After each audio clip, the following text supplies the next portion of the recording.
New polling from Iowa, the first voting state on the Republican primary calendar, shows Donald Trump is still the person to beat, but there is potential for some movement. For the numbers, let's bring in NBC News national political correspondent Steve Kornacki at the big board with the latest. Steve, what do you got? Yeah, this is an exciting new venture for NBC. We've partnered with the Des Moines Register. The Des Moines Register does its polling with Ann Selzer. This is the absolute gold standard poll of the first in the nation caucus state. And so we've seen all of these numbers about national polling in this Republican race. But as you say, it all starts in Iowa. And the theory of every candidate who's trying to beat Donald Trump is that they can win Iowa, get traction in Iowa, and take that slingshot to the next wave of primaries and to the nomination. So the Iowa polling, we have been missing all summer, high quality Iowa polling. Well, right now we've got the gold standard to unveil to you. This again from Ann Selzer, part of our partnership, a new one with the Des Moines Register. These are the numbers here. This is the bottom line in terms of asking likely caucus goers who they would support right now. Trump is well ahead, more than 2-1, 42%. Ron DeSantis, the only challenger in double digits. He's at 19%. Tim Scott, just under 10%. You see Nikki Haley, Mike Pence, Chris Christie. You go all the way down to Will Hurd at 1%. So Trump with that sizable lead here in Iowa. Looking inside the numbers a little bit, evangelical voters in particular. In 2016, remember, Donald Trump did not win evangelical voters in the Iowa caucuses in 2016. He didn't win the Iowa caucuses, in fact, in 2016. Ted Cruz did. But among evangelicals now in this poll, Trump is at 47%, nearly 50% of evangelicals backing Donald Trump. 2/3, roughly, of all Iowa caucus goers in 2016 identified as evangelicals. This is a huge voting block in the Iowa caucuses. There's Trump at 47%. And by the way, there's Mike Pence, who has built his political career in large part on ties to evangelical Christians. He's at 6% with evangelicals, and his unfavorable rating, 51% with evangelical voters in Iowa. That's Pence, who obviously has taken his share of heat from Donald Trump over his actions on January 6th. Asking Iowa Republicans here, has Trump committed serious crimes? Only 26% believe so. 65%, nearly 2/3, say he's not committed serious crimes. Very interesting tidbit. This poll was conducted sort of between the news coming out of Georgia last week of the latest Trump indictment. The portion of the poll that was conducted before that news broke had Donald Trump leading in Iowa over Ron DeSantis by 18 points. The portion of the poll that was conducted after the news of the latest indictment broke had Donald Trump's lead swelling to 25 points. So again, you do see that rally around Trump effect that seems to take hold with each one of these indictments. You saw that in this poll. Also, historically here, Trump leading by 23 points. The Des Moines Register poll is one that has a rich history going all the way back to the 1980s. These are Republicans at this point. These are Republican races at this point in the cycle. Who's had a lead comparable to Donald Trump's 23 points? Well, George W. Bush back in the 2000 cycle, he led by 27 at this point. He ended up winning by 11. Bob Dole, they called him the president of Iowa for a while. In 96, he was up 46 points at this point. He won in 96, but only by 3 points in the caucuses. So there's an example where a big lead shrank dramatically. And then you do have some examples here of candidates who led at this point and ended up losing. Their leads weren't as big as Trump is right now. But if somebody is going to make a move and catch Trump in Iowa, who might that be? One way of looking at it is this. Ask about the favorable, unfavorable ratings of these different candidates. And I think a couple things are notable. DeSantis may be 23 points behind Trump, but DeSantis actually has the best margin here on favorable, unfavorable. Look at 66% of Republicans in Iowa have a favorable view of DeSantis, 29 unfavorable. Trump's number is very strong. It's stronger than it was for Trump in 16, but DeSantis is a touch higher. Tim Scott, extremely popular, too. Nikki Haley, popular as well. Notably, Chris Christie, who's gone the hardest after Donald Trump, extremely negative. Mike Pence, 42-53 negative. So right now, if you're looking at somebody who might be able to make a run at Trump in Iowa, maybe, it's most likely a DeSantis. It could be Scott, maybe a Nikki Haley. When we ask voters, in fact, who their second choice is, it's spread out.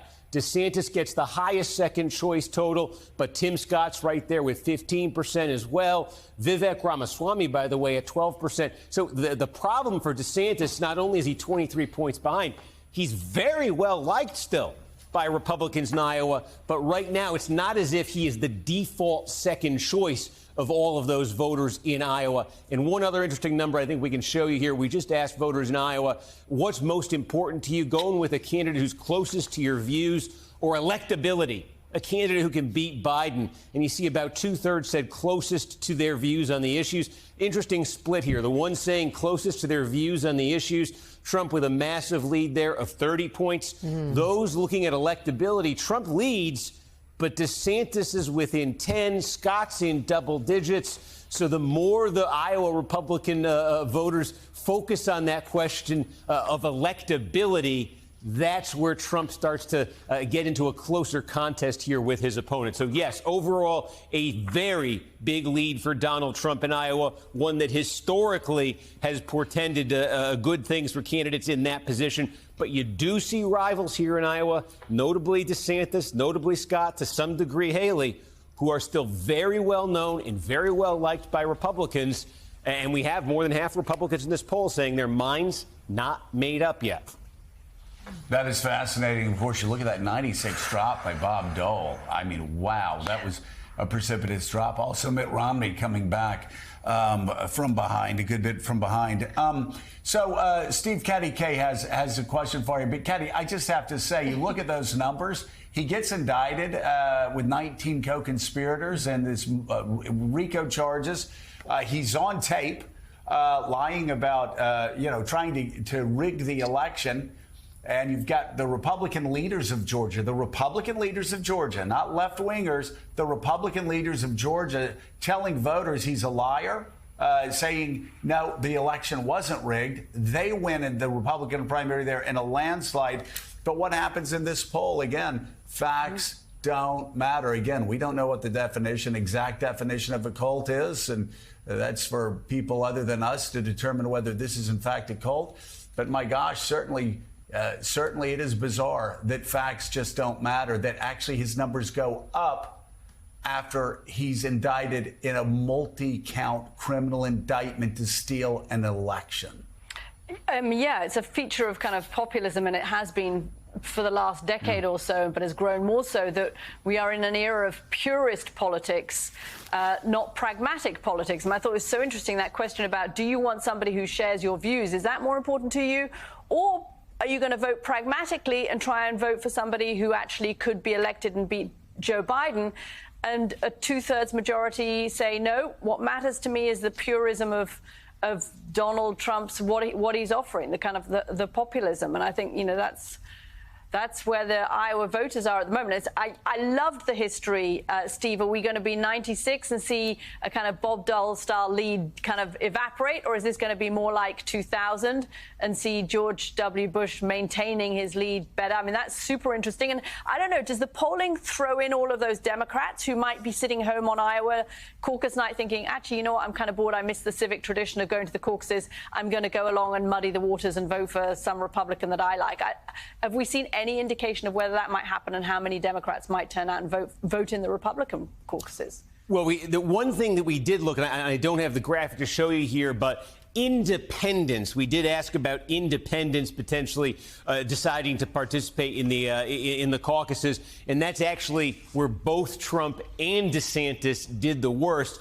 It's just a very small share of the overall pie there. But yeah, when you start broadening it out to independents, that again, it gets to you find it more likely for voters to say they have concerns about Trump and electability, Trump and committing crimes, those sorts of things. So, and again, it's interesting too.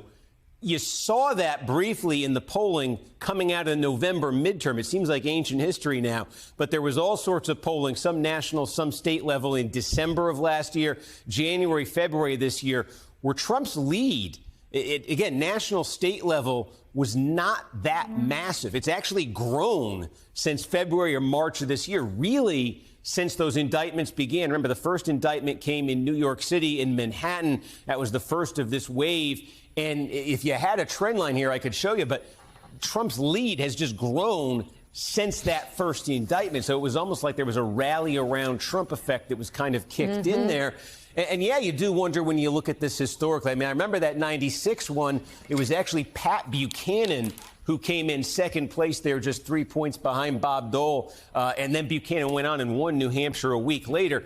Again, that's the theory of any of these candidates running against Trump. It's that Iowa's the kind of state where retail politics still works, where you can spend months doing events with 50, 100, 200 people. You can build support that way. And if you can win Iowa, you can roll it into the subsequent states. I think the question here again is, you look at how well liked DeSantis is, how well liked Scott is, to some degree how well liked Haley is. Can one of them consolidate support in the next few months? And that might get to what's at stake in this debate coming up this week. Can one of them consolidate support, move up within striking distance of Trump in Iowa, and really try to make it effectively a two-person race there? Because if that's the case, you can start to see in these numbers a scenario where it could get interesting.